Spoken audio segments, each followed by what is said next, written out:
pessoal, tudo bem com vocês? No vídeo de hoje eu quero continuar falando para vocês sobre as formas de estudar a Bíblia que eu tenho aprendido no livro 12 Maneiras de Estudar a Bíblia, de Rick Warren. Não sei se é assim que se pronuncia o nome dele, mas eu já falei para vocês no vídeo sobre devocional. Eu vou deixar o link aqui, o card aqui em cima para vocês poderem ver.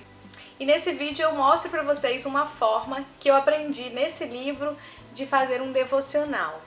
E hoje eu vim falar para vocês a segunda forma de estudar a Bíblia. E essa já é mais para estudar a Bíblia mesmo, é uma forma de estudar a Bíblia para iniciantes, que eu achei muito legal e eu já comecei a colocar em prática, né? Eu sempre testo antes, vejo se vai dar certo para mim, antes de compartilhar com vocês aquilo que eu tenho aprendido. No devocional é uma forma mais rápida de fazer, porque é aquele momentinho que você tira com Deus assim que você acorda, ou naquele momento que você tem um tempinho livre para falar com Deus, para ouvir o que Deus tem falado com você. Essa segunda forma, ela também não é demorada, é uma forma, como eu disse, para iniciantes, para quem ainda não tem o hábito de estudar a Bíblia, porém ela precisa um pouquinho mais de tempo do que o devocional. Então eu tô fazendo todos os sábados. Eu tirei o meu sábado pela manhã para poder fazer um estudo um pouco mais aprofundado da Bíblia. Não é nada assim super aprofundado, mas é um pouquinho mais de dedicação, um pouquinho mais de tempo que você gasta para fazer esse estudo. E como que funciona essa maneira de estudar a Bíblia? Ela funciona por resumo de capítulo, mas não é um resumo comum que você costuma fazer na escola, que você vai lendo e pegando as partes mais importantes do texto. Também pode ser feito dessa forma, mas no livro o autor ele traz um formulário que você vai preencher durante a leitura da palavra, né? O autor aconselha que cada capítulo que você for resumir seja lido 5 vezes. Só depois de ler as 5 vezes que você vai ter, né, o entendimento correto daquele texto. Então, eu tô fazendo dessa forma. Eu leio a primeira vez. Essa primeira vez que eu leio é somente para conhecer o texto mesmo. E depois, na segunda, terceira, e quarta e quinta vez, eu já vou lendo, buscando respostas para colocar ali naquele formulário. E aí, como é que funciona esse resumo? São 10 passos para você conseguir fazer o resumo. O primeiro é o título. O título é o seguinte: você vai ler o texto e você vai dar um título para esse capítulo que você está lendo. De preferência que esse título tenha no máximo 5 palavras. Pode ter também uma palavra só, porém no máximo 5 palavras. Esse título vai servir para fazer com que você memorize o que está escrito naquele capítulo. Você não vai gravar palavra por palavra do que está escrito ali, mas apenas olhando o título você vai se lembrar do que você leu. Então, como que você vai criar o título daquele capítulo que você leu? Você vai ler, vai ver sobre o que fala e em 5 palavras você vai meio que resumir tudo aquilo que você leu. Um exemplo foi de 2 Timóteo, o capítulo 2. Que eu fiz o seguinte: eu li, né, todo o texto, vi sobre o que estava falando e o título que eu coloquei foi A Conduta do Cristão. Então é um título com 4 palavras que resume tudo aquilo que eu li naquele capítulo, nesse capítulo de Timóteo. O segundo passo é o conteúdo. É aqui que você vai meio que fazer mesmo o resumo. Ali você vai escrever tópicos com as coisas mais importantes que você leu naquele capítulo, ou simplesmente dizer ali, descrever em poucas palavras, com as suas palavras, o que aquele capítulo está dizendo, qual é o principal conteúdo, né, daquele capítulo. Eu já fiz tanto colocando tópicos, né, em 1 João capítulo 1, eu coloquei assim: Jesus é a vida e existe desde o princípio da criação. Se andamos nas trevas e dissermos que temos comunhão com Deus, mentimos. Eu fui colocando alguns tópicos, algumas coisas que eu achei, algumas observações assim daquilo que está escrito, sem modificar o que está escrito, apenas colocando aquilo que eu achei interessante, né, no conteúdo que eu li. Por exemplo, hoje eu comecei a fazer o resumo do livro de Lucas. Eu quero fazer todos os capítulos do livro de Lucas. Hoje eu comecei fazendo o capítulo 1.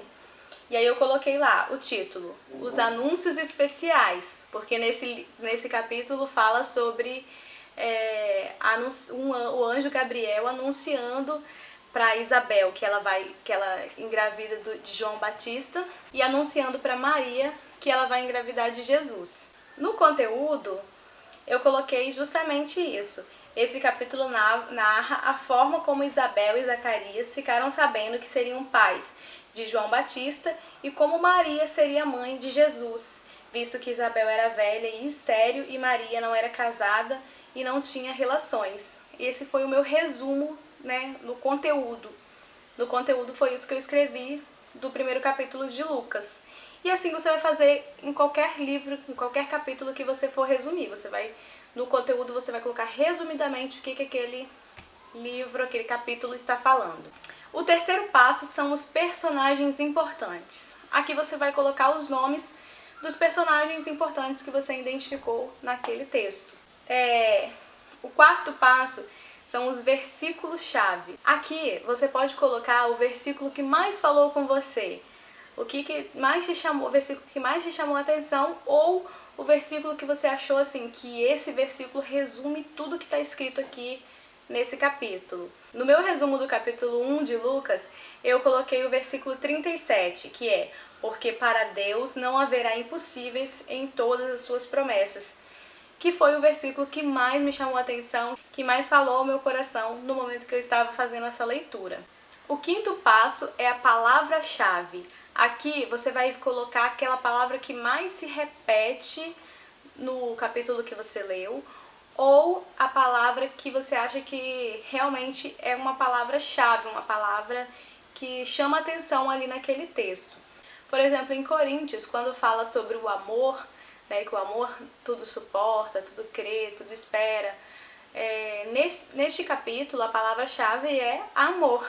Mas pode ser que em outros capítulos vai ter mais de uma palavra-chave, e talvez essa palavra também não seja tão repetida, mas seja uma palavra que chamou atenção ali naquele texto, é uma palavra-chave daquele texto. No meu resumo de Lucas, no capítulo 1, eu coloquei boas novas, porque o anjo foi ali levar as boas novas para Maria e para Isabel. O sexto passo é desafios. Toda vez que a gente está lendo um capítulo da Bíblia, a maioria das vezes surge alguma dúvida, alguma coisa que ficou ali que você não entendeu muito bem. Nesse momento, como é apenas o resumo daquele capítulo, talvez você não vai ter tempo de parar para estudar e entender aquela dúvida. Mas para ela não passar em branco e você nunca mais voltar nela, nesse passo, desafios, é onde você vai anotar isso para que futuramente você retorne e estude, pesquise, procure saber o que foi aquilo ali.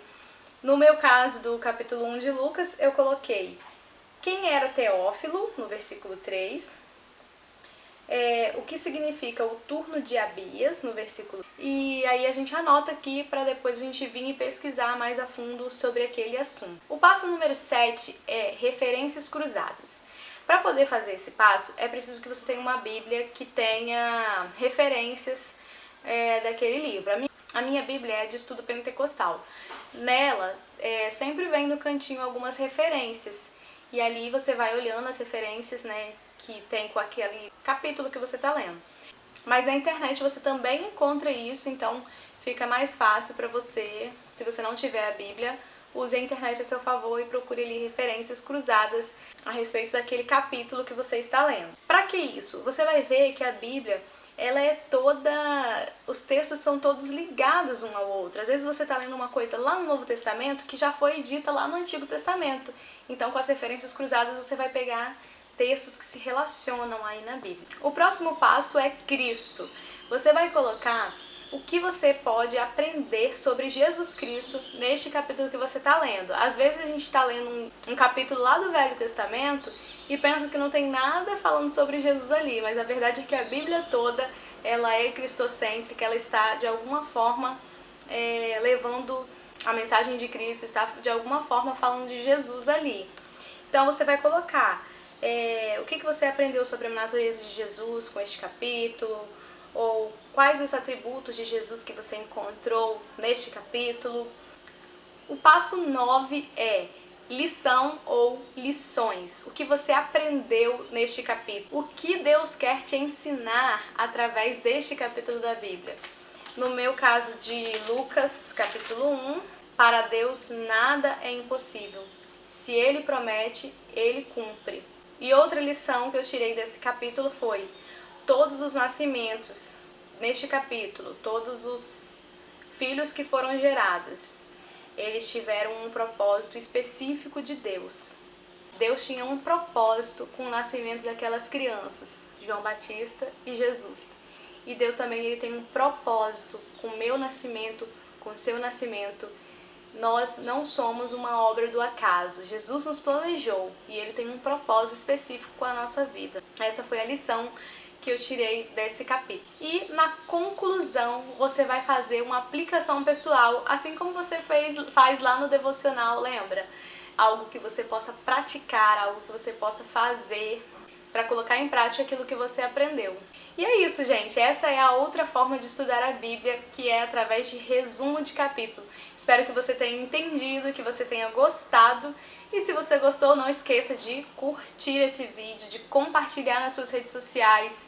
Talvez você conheça alguém que tem dificuldade aí, que está começando agora a estudar a Bíblia e não sabe como fazer isso. Então compartilha com esse amigo, com essa amiga, esse vídeo que vai ajudar eles a estudar a Bíblia. Se você ficou com alguma dúvida, pode deixar aqui nos comentários ou mandar um e-mail para mim, eu vou responder com muito prazer. E se você tiver alguma ideia de vídeo, alguma dica, pode deixar aqui nos comentários também que eu vou estar gravando para vocês, tá bom, gente? Um grande beijo, até o próximo vídeo. Tchau, tchau!